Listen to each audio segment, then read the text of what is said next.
The emergency lights painted everything in deep red. Ambassador stood at the observation window of Sanctuary 12 and watched the stars. Her 4 arms hung at her sides. Her blue scales had lost their shine. She had not slept in 2 days. The research station was home to 3,000 scientists, engineers, teachers, families with children. They had come to the nebula to study the ancient ruins on the nearby moon. They had come seeking knowledge. They had found death instead. Chief Engineer walked up behind her. His claws clicked against the metal floor. He was old for a. His scales had turned gray around the edges. He had seen many things in his long life, but he had never seen anything like this. "The convoy is 18 hours away," he said. His voice was quiet. 14 warships, 4 heavy cruisers, 1 carrier, 9 support vessels. Did not turn around, and the Galactic Council fleet was silent for a moment. That silence told her everything. "They say they cannot reach us in time. Their fastest ships are still 42 hours away." Closed her eyes. The Galactic Council had promised them protection. When the Empire declared war on the outer colonies, the Council had sworn that every civilian station would be defended. They had made speeches. They had signed documents. They had given their word. Their word meant nothing now. "Have we received any other responses to our distress signal?" she asked. "Nothing. The nearby systems have no military vessels. The merchant ships in range have all changed course away from us. No one wants to be here when they arrive." Finally turned to face him. Her large amber eyes were filled with a deep sadness. "Can we evacuate?" "We have 12 transport shuttles. They can carry maybe 400 people. We'll shoot them down before they clear the nebula," shook his head slowly. "There is nowhere to run." They were not warriors. They had never been warriors. Their civilization was built on art and science and peaceful cooperation. They had no weapons beyond basic mining lasers. They had no armor. They had no training for combat. When danger came, they had always relied on others to protect them. But no one was coming to protect them now. Junior Technician Myra entered the observation room. She was young. Her scales were still bright green. She had only completed her first molt 3 months ago. She should have been in school. She should have been learning about the stars and dreaming about the future. Instead, she was trapped on a dying station with no hope of rescue. "Ambassador," Myra said, her voice was shaking. "The station council is asking for you. They want to know what we should tell the people." Looked at the young technician. What could she possibly tell them? That help was not coming. That they had been abandoned. That in 18 hours they would board this station and do what they always did to captured populations. The reports from Sector 7 had reached everyone. They did not take prisoners. They took slaves. Those who were too old or too young or too sick to work were simply killed. Those who survived faced a life of brutal labor until their bodies gave out. "Tell them to gather in the central hall," said. "I will speak to everyone." Myra nodded and hurried away, remained. "What will you say to them?" he asked. Walked toward the door. "I will tell them the truth. They deserve that much." The central hall was the largest space on Sanctuary 12. It could hold all 3,000 residents if they stood close together. By the time arrived, it was already filling up. She saw faces she recognized. Dr. Senna, the lead archaeologist who had discovered the ruins. Professor, who taught the children about the history of their people. Nurse, who ran the medical bay with gentle hands and a kind heart. She saw children clinging to their parents. She saw elderly who had lived long and full lives.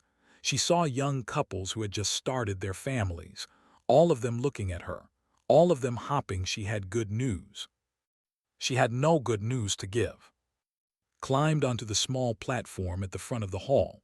The crowd fell silent. 3,000 pairs of eyes watched her. 3,000 hearts waited for her words. "My friends," she began. Her voice was steady even though her soul was breaking. "I will not lie to you. The situation is very bad. A war convoy is approaching our station. They will arrive in approximately 18 hours. The Galactic Council fleet cannot reach us in time. Our distress signal has gone unanswered. No help is coming."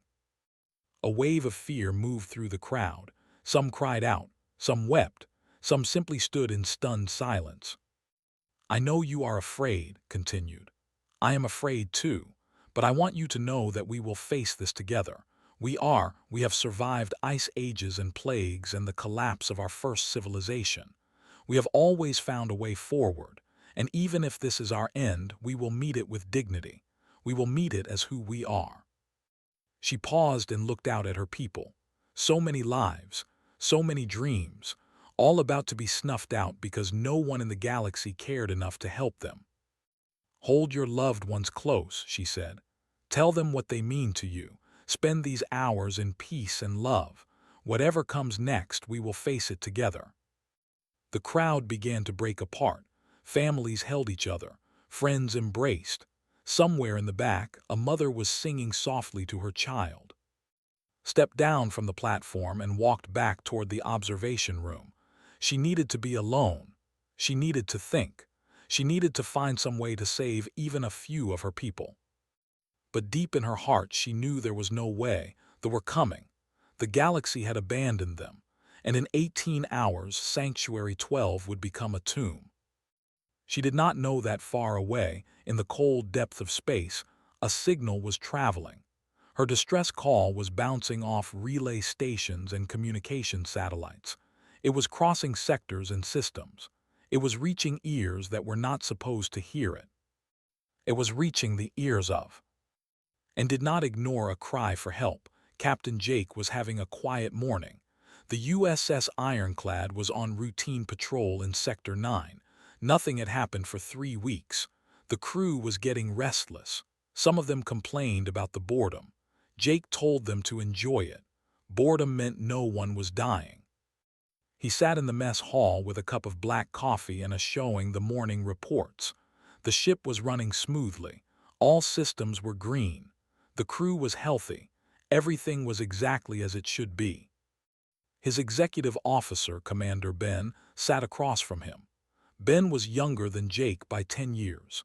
He had dark hair and sharp eyes that missed nothing. He was reading his own reports and frowning. "Something wrong?" Jake asked. "Supply request from engineering. Sam wants to replace the backup power couplings. Says they are showing wear." "Approve it. Sam knows what he is doing." Ben nodded and made a note on his. The two men sat in comfortable silence. They had served together for 6 years. They did not need to fill every moment with words. The ship's intercom crackled to life. "Captain to the bridge. Captain to the bridge immediately." Jake looked at Ben. That tone in the communications officer's voice meant something important. They both stood up and walked quickly toward the lift. The bridge of the Ironclad was a circular room filled with control stations and display screens. Lieutenant Vance sat at the communications console. She was a small woman with red hair and freckles. She looked up when Jake entered and her face was serious. "Captain, we intercepted a distress signal. It is broadcasting on all emergency frequencies in Galactic Standard." "Put it through." The speakers filled with a voice. It was alien, Jake recognized. The voice was female and filled with fear. "This is Ambassador of Research Station Sanctuary 12. We are under imminent threat of attack by a war convoy. 14 vessels approaching. We have no defenses. 3,000 civilians on board, including families and children. We are requesting immediate assistance from any vessel in range. Please respond. Please help us." The message repeated. Jake listened to it twice. He looked at the navigation display and found the station's location. "That is deep in neutral territory," Ben said quietly. "Outside our patrol route by a significant margin." "How far?" Lieutenant Danny checked his console. He was the ship's navigator, young, eager, good at his job. "If we push the engines hard, we can reach them in about 16 hours. "And the convoy?" Vance pulled up the data. Based on the trajectory information in the distress signal, they will arrive at the station in approximately 18 hours. Jake did the math in his head. They could get there 2 hours before the enemy, 2 hours to prepare, 2 hours to set up defenses. It was not much time. "What do we know about the enemy force?" he asked. Read from her screen. 14 vessels total, 4 heavy cruisers, 1 carrier with fighter capacity, 9 support ships including destroyers and frigates. Ben let out a low whistle. "Jake, we are 1 destroyer. 1 destroyer against 14 warships including 4 heavies and a carrier. The math does not work." "I can count, Ben." "Then you know this is suicide." Jake looked around the bridge. His crew was watching him. Vance at communications, Danny at navigation, at the weapons station. She was a tall woman with short hair and steady hands. She had never missed a target in 3 years of service. They were all waiting for his decision. "Have you contacted the Galactic Council about this?" "Yes, sir. They say their nearest fleet is 42 hours away. They cannot help." "And Earth Defense Command?" "I sent a priority message. No response yet." Jake walked to the center of the bridge and stood in front of the main.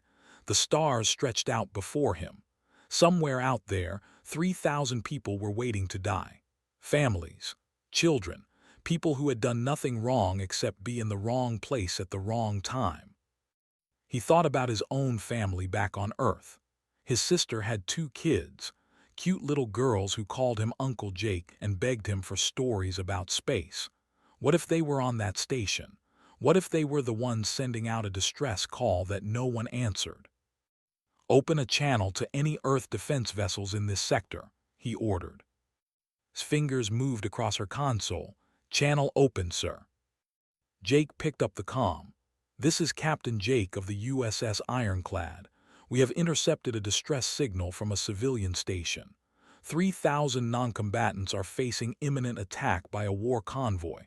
I am altering course to provide assistance. Any Earth vessel that can hear this message is requested to join us. Out."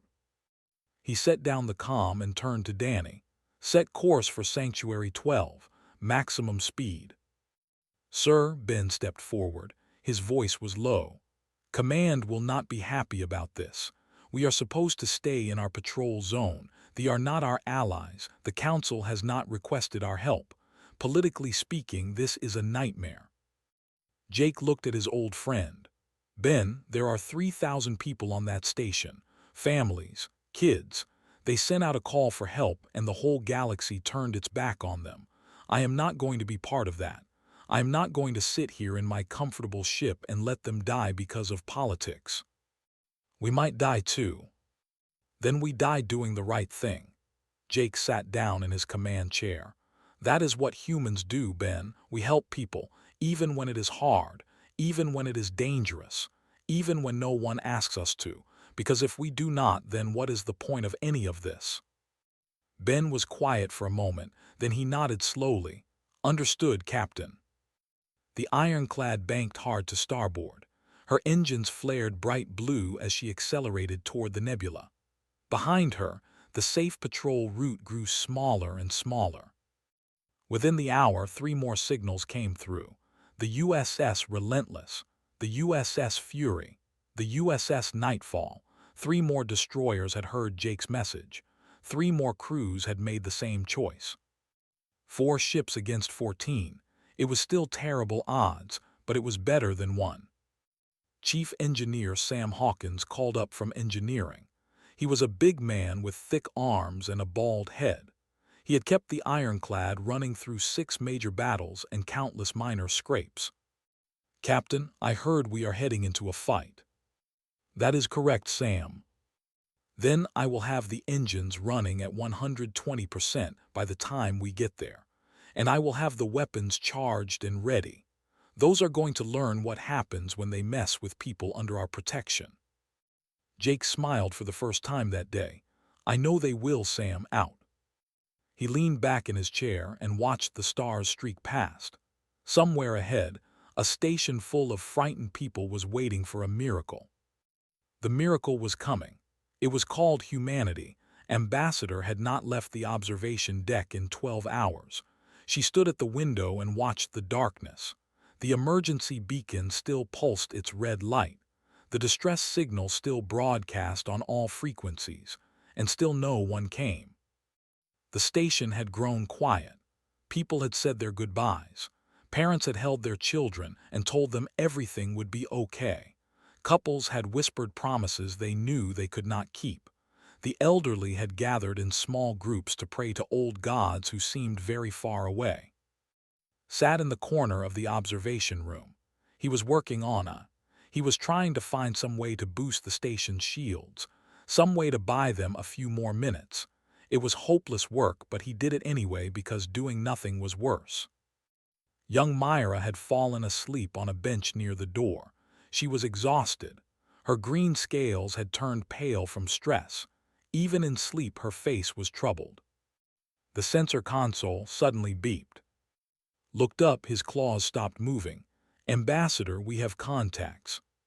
His hearts began to race. Already. No, these signatures are coming from the opposite direction. He stared at his screen. His eyes grew wide. 4 vessels, dropping out of hyperspace now. Rushed to the console and looked over his shoulder. 4 ships had appeared on the edge of sensor range. They were moving fast toward the station. Their profiles were unfamiliar, angular, aggressive, nothing like the smooth curves of council vessels. "What are they?" she whispered. His claws trembled as he pulled up the identification database. The computer searched for a match.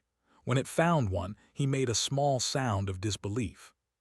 "They are human ships." Felt the blood drain from her face. Humans. The galaxy told stories about them. They came from a planet called Earth, a world of crushing gravity and violent storms, a world where everything was trying to kill everything else. The creatures that evolved there were considered dangerous by every civilized species. The Council had classified them as a threat species. They were not allowed in most sectors. They were banned from Council meetings. Other races avoided them, feared them, called them monsters and savages. And now 4 of their warships were approaching Sanctuary 12. "Why are they here?" asked. Her voice was barely audible. Before could answer, the communications console lit up. An incoming signal. Hesitated for a long moment. Then she reached out and opened the channel. A face appeared on the screen. It was human, male. His skin was weathered and lined. His hair was gray at the sides. His eyes were tired but steady. He wore a uniform of dark blue with silver markings. "Sanctuary 12, this is Captain Jake of the United Earth ship Ironclad. We received your distress signal. A task force of 4 vessels has arrived to provide assistance. Please respond." Could not speak. She could not move. This was impossible. Humans did not help other species. Humans only cared about themselves. Everyone knew that. Everyone said that. The human captain waited patiently. His face showed no hostility, no threat, just calm professionalism. Captain finally managed. Her voice cracked. "This is Ambassador. We did not expect anyone to come." "Well, someone came." His voice was warm, almost kind. "Ambassador, I need you to start moving all non-essential personnel to the interior sections of your station. Seal off the outer compartments if you can. The convoy will arrive in approximately 2 hours. We need to prepare." Leaned toward the microphone. "Captain, forgive me, but there are only 4 of you. Our sensors show 14 warships approaching, 4 heavy cruisers, a carrier. This is not a fight you can win." There was a pause. Then the human captain smiled. It was a strange smile, confident, almost amused. "Sir, with respect, you might want to let us worry about that." Looked at the tactical display. 4 small human destroyers against 14 warships. It was madness. It was suicide. Even if the humans were as dangerous as the stories claimed, they could not possibly survive those odds.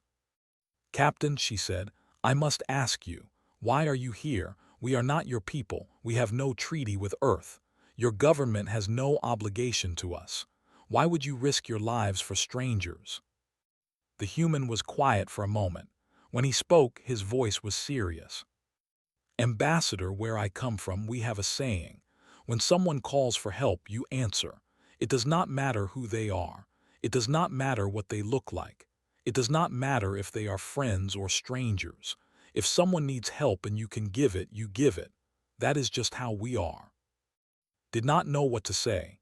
She had spent her entire life hearing that humans were monsters, violent, primitive, dangerous. And here was this human captain, risking his life and the lives of his crew for people he had never met. "Thank you," she said softly. "Thank you for coming." "Do not thank us yet, Ambassador. We still have a fight ahead of us." The expression hardened. "Now please start moving your people. We do not have much time." The channel closed. Turn 2. He was staring at the screen with an expression she had never seen before, something like hope. "Get everyone to the core sections," she ordered. "Seal the outer compartments. Do everything he said." "Ambassador, do you really think they can protect us?" Looked out the observation window. The 4 human ships were taking up position around the station. They were small compared to the vessels that were coming, small and fragile and utterly outnumbered. But there was something about the way they moved, something confident, something fierce. "I do not know," she admitted, "but they came when no one else would. They answered when everyone else ignored us. That has to mean something." Myra had woken up during the conversation. She walked to the window and looked at the human ships with wide eyes. "Ambassador, are those really?" "Yes, little one, they are. The teachers always said we're dangerous, that we should stay away from them." Put a gentle hand on the young technician's shoulder. "Perhaps they are dangerous, but right now, dangerous is exactly what we need." Outside, the USS Ironclad turned toward the direction of the coming enemy. Her weapons systems began to power up. Her shields shimmered to life. Behind her, the Relentless, the Fury, and the Nightfall formed into battle formation. 4 ships, 4 crews, 400 human souls willing to die for 3,000 strangers. They were coming, and for the first time since the nightmare began, Ambassador felt something she had almost forgotten. She felt hope. The war convoy emerged from hyperspace like a swarm of metal predators. 14 vessels arranged in perfect attack formation. Their hulls were black and covered in spikes and armor plating. They looked like something out of a nightmare. Commander Al stood on the bridge of his flagship, the Devastator. He was tall even for a. His gray skin was marked with scars from 30 conquest campaigns. His yellow eyes surveyed the space ahead with predatory interest. "Report," he growled. His tactical officer studied the display. "The station is directly ahead. 3,000 life signs. No military vessels in the area except," he paused. "Commander, there are 4 ships positioned around the station." "Council reinforcements." "No, Commander, they are human vessels, 4 destroyers." Al laughed. It was a harsh sound like grinding metal. "Humans, those primitive think they can stop us." He walked to the center of his bridge. "Open a channel. I want to speak to these fools." The flickered, a human face appeared. Weathered features, gray hair, eyes that showed no fear. "Commander," the human said, "this is Captain Jake of the United Earth ship Ironclad. That station is under Earth's protection. Turn your fleet around and leave, or we will destroy you." Al stared at the screen. Then he burst into laughter again. His entire bridge crew joined him. "4 ships," Al said when he had recovered. "You threaten me with 4 ships. I have 14 warships, 4 heavy cruisers, a carrier with 200 fighters, and you think you can stop me?" The human smiled. It was not a friendly smile. "We only brought 4 because we did not want it to be unfair." Al's laughter died. He had conquered dozens of worlds. He had crushed hundreds of enemies. No one had ever spoken to him like this. No one had ever shown such disrespect. You will regret those words, human. You will beg for mercy before I am done with you. I doubt that. The human's voice was ice cold. Last chance, Commander. Leave now or face the consequences. Al cut the channel. He turned to his tactical officer. All ships advance, destroy the human vessels, capture the station, kill anyone who resists. The fleet moved forward like a tidal wave of death. On the bridge of the ironclad, Jake watched them come. 14 warships against 4. The math was simple. They were outmatched. He did not care. All ships, this is, execute attack pattern Delta. Stay mobile, stay aggressive. Do not give them time to coordinate. Hit hard and keep moving. The 4 human destroyers did something no enemy had ever done to the. They attacked. The ironclad dove straight into the heart of the formation. Her opened fire. Streams of metal projectiles moving at incredible speed slammed into the lead cruiser. The shields flickered and failed. The hull tore open like paper. The Relentless flanked left. Her torpedo bays opened and launched a spread of warheads that screamed across the void. They struck a frigate and reduced it to expanding debris in seconds. The Fury and the Nightfall split right. They weaved between enemy ships, their point defense systems creating walls of fire that cut down incoming missiles and fighters. On Sanctuary 12, Ambassador watched the battle on the tactical display. Her hearts were pounding so hard she could barely breathe. "That is impossible," whispered beside her. "They are charging directly into the enemy formation. That is suicide." But it was not suicide. Began to understand what she was seeing. The humans were not charging blindly. They were using the chaos to their advantage. They were moving so fast and so aggressively that the ships could not coordinate their fire. Every time a vessel tried to target a human ship, the human was already gone, and in the confusion, ships were hitting each other. "They are using the enemy's numbers against them," said slowly. "The more ships they have, the harder it is for them to avoid friendly fire." On the ironclad, Lieutenant called out targets with steady precision. 2 cruisers down, 3 frigates destroyed. Carrier shields at 50%. They are launching fighters. 200 fighters poured out of the carrier like angry insects. They swarmed toward the human ships. "All ships concentrate fire on the carrier," ordered. "Take it out before those fighters can organize." The 4 destroyers converged on the massive carrier. Their weapons blazed. The carrier tried to bring its heavy guns to bear, but the humans were too fast, too aggressive, too relentless. The carrier's shields collapsed. Its hull cracked. Its engines exploded. And then the whole ship came apart in a brilliant ball of fire that lit up the nebula. The fighters, suddenly without a home, fell into disarray. Commander Al watched his fleet crumble. 8 of his ships were already destroyed or disabled. The human destroyers were damaged but still fighting, still moving, still killing. "How is this possible?" he roared. "They are 4 ships, 4. His tactical officer was pale. "Commander, the humans are not fighting like any species we have encountered. They do not retreat. They do not hesitate. They do not seem to care about their own survival." Al had seen many enemies flee before his fleet. He had seen brave warriors surrender when the odds turned against them. He had never seen anyone fight like this. The humans were not defending. They were hunting. On the ironclad, sparks flew from a damaged console. The ship shuddered as enemy fire struck her shields. "Damage report," called out. "Forward shields at 30%, Ben replied. "Hull breach on deck 7. Casualties reported in engineering." "Sam, what is your status?" Chief Engineer Sam Hawkins' voice came through the comm, strained but determined. "We are holding together, Captain. The old girl has taken worse. Keep fighting. I will keep her flying." Looked at his bridge crew. Vance had a cut on her forehead. Danny was favoring his left arm, had not moved from her station despite the chaos around her. "All ships status report. Relentless still combat capable, Minor damage. Fury has lost port engine. Weapons still operational. Nightfall standing by. Ready for your orders, Captain.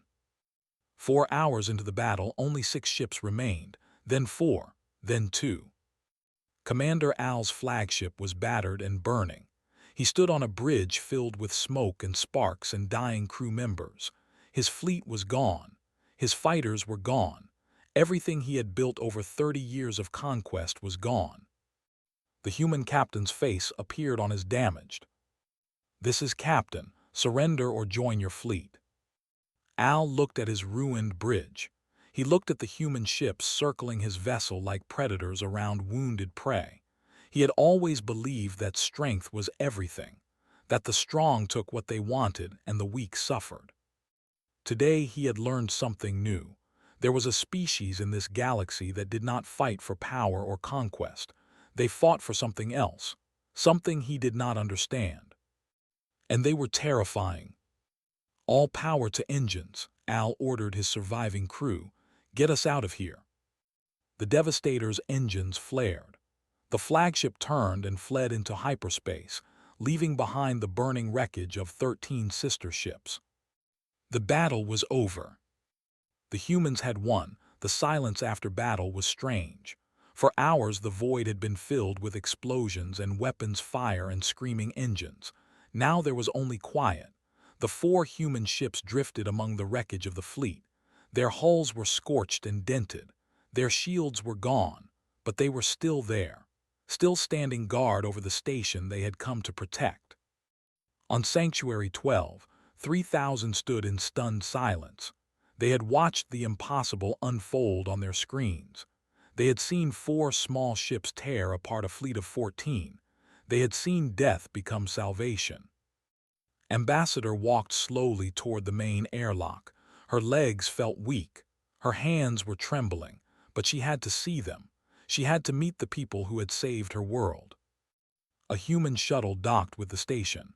The airlock cycled open with a soft hiss, and Captain Jake stepped through. He looked exhausted. His uniform was torn. His left arm was wrapped in a makeshift bandage. There was dried blood on his face from a cut above his eye, but he stood tall. His crew filed in behind him. A woman with red hair, a man with dark features, a tall woman, a young man with tired eyes. They were all battered. They were all still standing. Approached them slowly. Behind her, the entire population of the station had gathered in the corridor. Scientists, engineers, teachers, parents, children, all of them watching, all of them waiting. "Captain," said, her voice was barely more than a whisper. "You came for us, you fought for us. 17 of your people died protecting strangers. I do not understand." Looked at her for a long moment. His eyes were kind despite the weariness. "You sent a distress signal," he said simply. "Someone had to answer." "But why you? Why humans? The galaxy says you are dangerous. The Council calls you a threat species. Other races fear you. They say you are violent and primitive and cannot be trusted. Why would such people risk everything for beings they have never met?" Was quiet. He looked back at his crew. Vance nodded at him. Ben put a hand on his shoulder, and Danny stood at attention. Sam Hawkins had come up from engineering. He was covered in grease and burns, but he was smiling. Turned back to the ambassador. "Let me tell you something about my planet," he said. "Earth is not an easy place to live. The gravity is heavy. The weather is violent. There are predators and disasters and 1,000 ways to die. Everything on our world is fighting to survive, including us." He paused and looked around at the gathered, young and old, strong and weak, all of them listening. "But here is what the galaxy does not understand about humans. Yes, we are dangerous. Yes, we are aggressive. Yes, we evolved to fight, but we did not just evolve to fight each other. We evolved to fight together. We learned very early that if we wanted to survive, we had to help each other. We had to protect each other. We had to answer when someone called for help." He reached out and gently placed his uninjured hand on shoulder. It was a human gesture of comfort. She did not flinch away. The galaxy keeps calling us monsters, savages. Maybe they are right, maybe we are dangerous." He smiled, and for the first time it was a warm smile, a genuine smile. "But we are not monsters, Ambassador. We are the ones who answer when no one else will. We are the ones who fight when fighting seems hopeless. We are the ones who refuse to let innocent people die alone." Tears began to fall from Amber's eyes. She had spent her entire life being told that humans were creatures to fear, and now she understood how wrong that belief had been. "Thank you," she said. "Thank you for everything." Nodded. "You would have done the same for us." Was not sure that was true. She was not sure any species in the galaxy would have done what the humans did today, but perhaps that could change. Perhaps this was the beginning of something new. Behind her, young Myra stepped forward. Her green scales had regained some of their color. She looked up at the tall human captain with eyes full of wonder. "Excuse me," she said in her small voice. "Are you really from a—" Knelt down to her level. "Yes, I am." "Is it scary there?" "Sometimes, but it is also beautiful. There are mountains that touch the clouds, oceans so big you cannot see the other side, forests filled with amazing creatures. It is dangerous, yes, but it is home." Myra tilted her head. "Will you protect us again if the bad people come back?" Looked at the little. He thought about his own nieces back on Earth. He thought about all the children on this station who had almost died today. "Yes," he said, "we will always come if you need us." The next few days were a blur of activity. The human ships were repaired as best they could be. The station's damage was assessed. Communications were sent to the Galactic Council and to Earth. When the Council fleet finally arrived 42 hours later, they found the situation already resolved. They found 3,000 safe and alive. They found the wreckage of a war convoy. And they found 4 battered human destroyers standing watch. The Council demanded an explanation. They wanted to know why Earth had interfered in neutral territory. They wanted to know why humans had engaged in combat without permission. The human ambassador, a woman named Laura Hayes, stood before the Council assembly.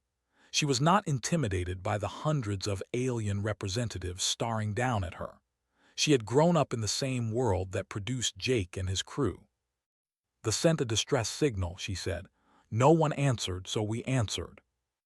"You had no authority to intervene," the Council chairman argued. "This was not your concern." Ambassador Hayes looked at the chairman with steady eyes. "With respect, sir, when innocent people are about to be slaughtered, it becomes everyone's concern. You can argue about politics and jurisdiction and treaties all you want, but at the end of the day, someone had to save them. We did. That is all that matters." The Council did not know how to respond. They had spent centuries building a system of rules and protocols and proper procedures.